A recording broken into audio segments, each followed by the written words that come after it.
नमस्कार, स्वागत है आपका हमारे इस YouTube चैनल पर। मैं मुनमुन श्रीवास्तव आपका हार्दिक अभिनंदन करता हूं। और जी हाँ, जिसका आपको इंतज़ार था कि इस बार कितने स्टूडेंट्स ने जो है वो अप्लाई किया है ड्यू के सेकंड स्पॉट राउंड काउंसलिंग का, उसके जो है वो डेटा हमें प्राप्त हो गया है और उसको हम अभी आपको बताएंगे। लेकिन उसके पहले आपसे 3 बातें ज़रूरी है वो करनी, वो हम आपको कर रहे हैं। पहली चीज़ तो यह है कि बहुत सारे स्टूडेंट्स ने मुझे कमेंट करके ये कहा कि सब्जेक्ट मैपिंग का जो मुद्दा था जिस पे उनके एडमिशन रिजेक्ट हुए, उस मुद्दे को फिर से उठाया जाए।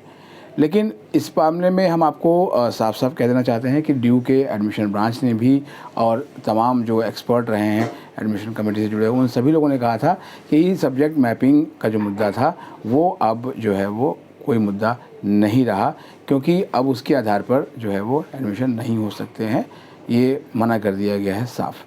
दूसरी चीज़ जो बहुत महत्वपूर्ण है वो जानने की, वो ये है कि ये जो स्पॉट राउंड है, अभी इस स्पॉट राउंड कंप्लीट ही नहीं हुआ, लेकिन बहुत से जो परीक्षार्थी हैं वो तीसरे स्पॉट राउंड के लिए भी बात करने लग गए हैं। लेकिन अभी उसके बारे में कुछ भी कहना बहुत जल्दबाजी होगी, क्योंकि अभी जो सेकंड स्पॉट राउंड के लिए आपने अपना जो एप्लीकेशन दिया है, उसी की जो अलॉटमेंट लिस्ट है वो 2 दिसंबर को यानी कि कल ये शाम को 5 बजे रिलीज़ होगी। और उम्मीद करते हैं कि इसमें बहुत से परीक्षार्थियों का सपना साकार होगा। ये हम इसलिए कह रहे हैं क्योंकि इस बार जो है वो जो एप्लीकेशन है वो पहले से काफ़ी कम आई है, और इसके साथ ही ऐसा लगता है कि बहुत से विद्यार्थियों के लिए प्रवेश का जो है वो चांस बनेगा, ड्यू में आने का जो उनका सपना है वो साकार हो सकता है। अब आप ये सोच रहे होंगे कि आखिर कितने जो है वो कैंडिडेट्स ने अप्लाई किया है, तो ये जो संख्या है वो है 19,150। और आपको याद होगा कि जो फर्स्ट स्पॉट राउंड हुआ था उसमें 26,000 से अधिक एप्लीकेशन आई थी, और उस लिहाज से अगर देखें तो ये 7,000 के आसपास कम बैठती हैं।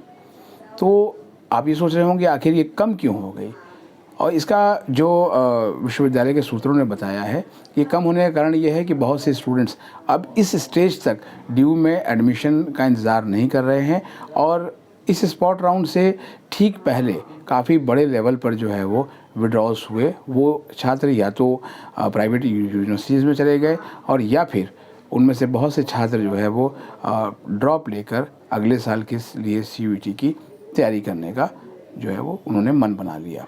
बहरहाल अभी उसके बारे में जो है वो डिटेल्ड आंकड़े नहीं आए हैं। अभी यहाँ के लिए भी पूरा विवरण प्राप्त नहीं हुआ है कि किन कोर्सेज़ में जो है वो ज़्यादा एप्लीकेशंस आई हैं, लेकिन एक अनुमान के तहत सबसे ज़्यादा जो आवेदन है वो BA प्रोग्राम के कॉम्बिनेशंस के लिए होंगे, क्योंकि अधिकतर कॉलेजेस में उनमें कॉम्बिनेशंस काफ़ी बचे हुए थे और उसी के लिए प्रवेशार्थियों ने अप्लाई किया है। बहुत सारे प्रवेशार्थियों के जो हम कमेंट पढ़े हैं उसमें ये बातें आई हैं कि उन्होंने इस लेवल पर अपने सब्जेक्ट के साथ भी कॉम्प्रोमाइज़ किया है, यानी कि उन्होंने जो ड्यू में प्रवेश के लिए सोचा कि चलो कोई और एक सब्जेक्ट भी पढ़ लें, जिसकी वजह से कम ड्यू में एंट्री तो मिल जाए। लेकिन यहाँ हम आपको यही कहेंगे कि बेशक आपको कल सीट अलॉट हो जाए, और लेकिन आप उन्हीं कॉम्बिनेशंस में पढ़नी पड़िए जिसको कि आप जो है वो अच्छे से चला सकें। केवल ड्यू में पढ़ने का ड्रीम पूरा करने के लिए आपने अगर वैसा सब्जेक्ट ले लिया जो आगे चलकर आपके काम नहीं आएगा, तो फिर आपको परेशानी हो सकती है। अभी हम सभी को शुभकामनाएं देंगे। 19,150 एप्लीकेशंस हैं। अब जो है वो फाइनली कितने स्टूडेंट्स को सीट अलॉट होती है ये अभी देखना बाकी है, लेकिन उन सभी को शुभकामनाएं जिन्होंने इसके आवेदन किया, क्योंकि आपको याद होगा हमने अपने लास्ट वीडियो में ये कहा था कि ये चांस अगर आप चूके तो फिर ड्यू में जाने का आपका ड्रीम पूरा नहीं होगा। और शायद इसीलिए इस बार भी जो एप्लीकेशन है वो लगभग जो है वो 19,150 एप्लीकेशन आई ही हैं, यानी कि थोड़ा सा कम रहा है फर्स्ट स्पॉट राउंड से, लेकिन बहुत हद तक जो इस लेवल पे एप्लीकेशन आना बताता है कि अभी भी बहुत से विद्यार्थी अपनी उम्मीदों को पंख लगाने के लिए बेताब हैं। उन सभी को शुभकामनाएं। और आपके लिए आज इतना ही अपडेट था। मिलते हैं एक और एपिसोड के साथ, तब तक के लिए नमस्कार।